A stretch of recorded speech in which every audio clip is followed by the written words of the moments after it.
First up, looking for an unconventional romantic comedy? Extraordinary has you covered.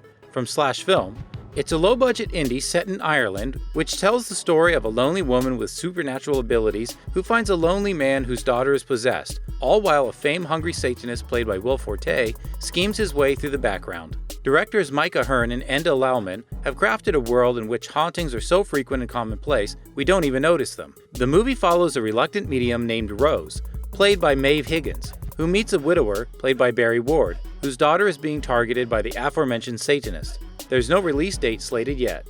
Next up, Arnold Schwarzenegger almost had a cameo in Shane Black's Predator. From Cinema Blend, Schwarzenegger turned down the part, and Black didn't bat an eye. The Predator co-writer Fred Decker explained what almost was in the movie, comparing the plan to Luke Skywalker's end scene cameo in Star Wars The Force Awakens.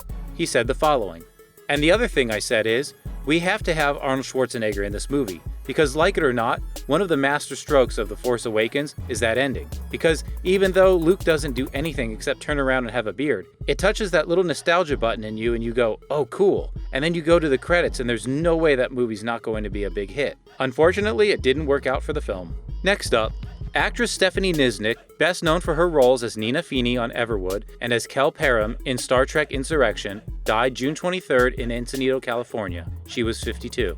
From Deadline, her additional credits include guest roles on Nash Bridges, NCIS and CIS Miami, and recurring roles on Grey's Anatomy and Diagnosis Murder. Her other film credits include Anywhere But Here, The Twilight of the Golds, Dear God, and Exit to Eden. Her most recent film appearance was in the feature The 20 in 2009.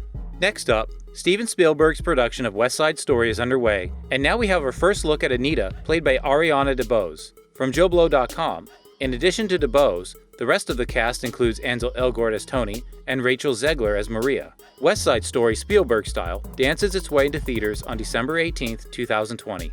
And finally, Saturday night's premiere of Hobbs Shaw was brought to a halt following a brief electrical issue in the Dolby Theater. From Variety, reports from inside the venue say an electrical grid toward the front of the theater started sparking about 30 minutes into the screening, causing flashes and loud popping sounds to fill the room. Although security did not evacuate the theater, a number of panicked guests fled the venue, leading to widespread confusion. Before the movie resumed, Dwayne Johnson took time to address the audience, letting attendees know that he was waiting in the wings to make sure the crowd was safe. However, he added, Jason Statham ran his ass out of here. The delay lasted only around 15 minutes before the film began playing again. And that will do it for today's installment of the Movie News Feed.